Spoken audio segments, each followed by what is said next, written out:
Pernah nggak sih kamu ngerasa cemas di kantor? Khawatir kalau kamu tuh cuma salah satu roda gigi kecil di mesin perusahaan yang besar. Sebuah komponen yang, ya, kalau rusak gampang banget diganti. Ketakutan kayak gitu tuh nyata banget dan menghantui banyak dari kita di dunia kerja sekarang. Jadi yuk kita hadapi pertanyaan ini langsung. Apakah Anda tak tergantikan? Nah, dalam pembahasan kali ini, kita akan kasih peta jalan yang jelas supaya kamu bisa jawab iya dengan penuh percaya diri. Oke, kita mulai perjalanannya ya.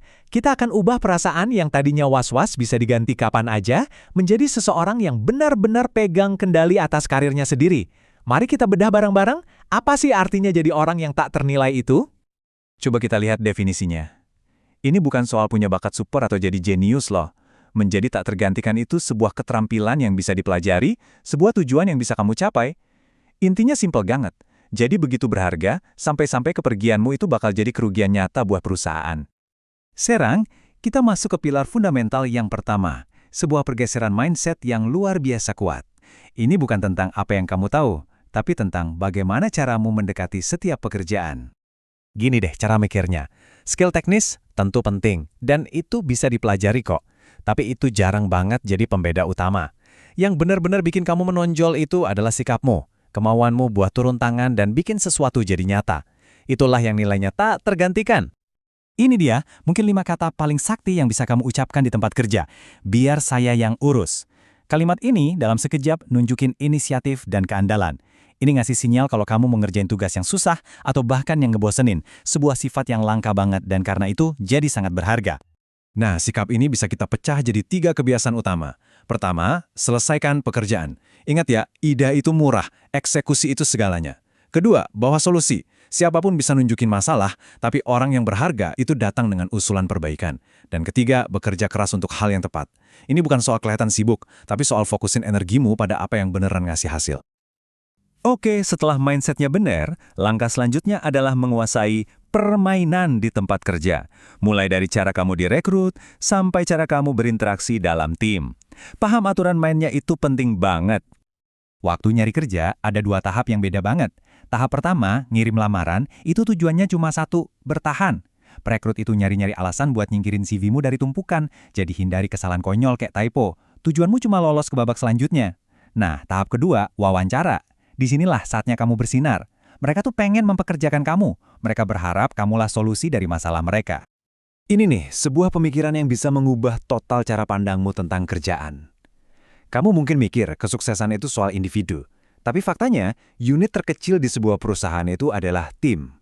Keberhasilan tim kamu itu bakal jadi pendorong, atau sebaliknya, penghambat terbesar buat karirmu. Ada cerita luar biasa tentang tim rugby All Blacks dari Selandia Baru, salah satu tim olahraga tersukses sepanjang masa. Setiap habis tanding, pemain senior, bahkan yang paling bintang sekalipun, ngambil sapu dan bersihin ruang ganti mereka sendiri. Ini disebut menyapu gudang. Ini metafora yang kuat banget buat akuntabilitas. Nggak ada tugas yang terlalu sepele, dan tim yang hebat itu ngurusin urusan mereka sendiri. Jadi, gimana caranya jadi rekan tim idaman semua orang?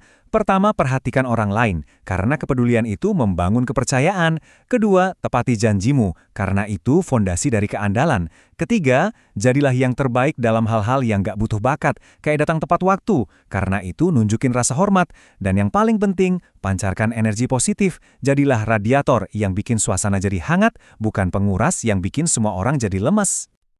Nah, sekarang kita sampai di pilar tertinggi dan terakhir.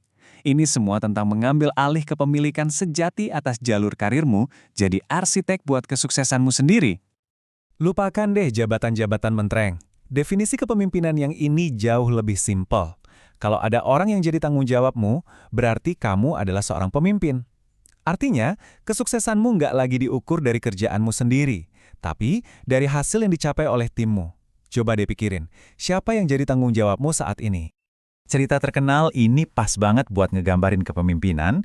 Waktu Presiden Kennedy berkunjung ke NASA, dia nanya ke seorang petugas kebersihan, lagi ngapain? Jawabannya bukan, saya lagi nyapu lantai, tapi saya lagi bantu ngirim manusia ke bulan. Nah, kepemimpinan itu ya soal ini, menghubungkan pekerjaanmu dan pekerjaan timmu ke tujuan yang jauh lebih besar. Bagian terakhir dari puzzle ini adalah soal menguasai waktu dan energimu. Waktu itu satu-satunya sumber daya yang nggak bisa kamu dapatkan lagi. Tapi anehnya, kebanyakan dari kita ngabisinnya dengan buruk. Seringkali kerja pakai mode autopilot. Prinsip Pareto itu berlaku banget di sini. Kemungkinan besar, cuma 20% dari waktumu yang ngasilin 80% dari hasil kerjamu yang paling penting. Coba deh pikirin, gimana kalau kamu bisa naikin waktu fokus itu jadi 40%? Ini bukan soal kerja lebih lama, tapi soal jadi jauh lebih strategis dengan energimu. Jadi, buat apa sih repot-repot ngelakuin semua ini? Tentu promosi dan naik gaji itu enak, tapi hadiah sesungguhnya itu jauh lebih besar. Dengan nerapin prinsip-prinsip ini, kamu bakal dapetin hal paling berharga dalam karir, kebebasan untuk memilih jalanmu sendiri. Dan inilah pesan inti yang harus banget kamu ingat. Atasanmu, perusahaanmu, mereka semua punya urusan masing-masing. Pada akhirnya, karirmu itu 100% tanggung jawabmu sendiri. Pesan ini bukan buat nakut-nakutin ya, tapi justru buat memberdayakan kamu. Mari kita akhiri dengan pertanyaan yang provokatif dan bisa langsung kamu terapkan. Coba lihat jadwalmu, lihat daftar kerjaanmu. Apa satu hal, satu rapat, satu tugas yang bisa kamu hilangkan hari ini juga buat ngasih ruang ke sesuatu yang lebih penting? Mulailah ambil alih kendali dari sekarang.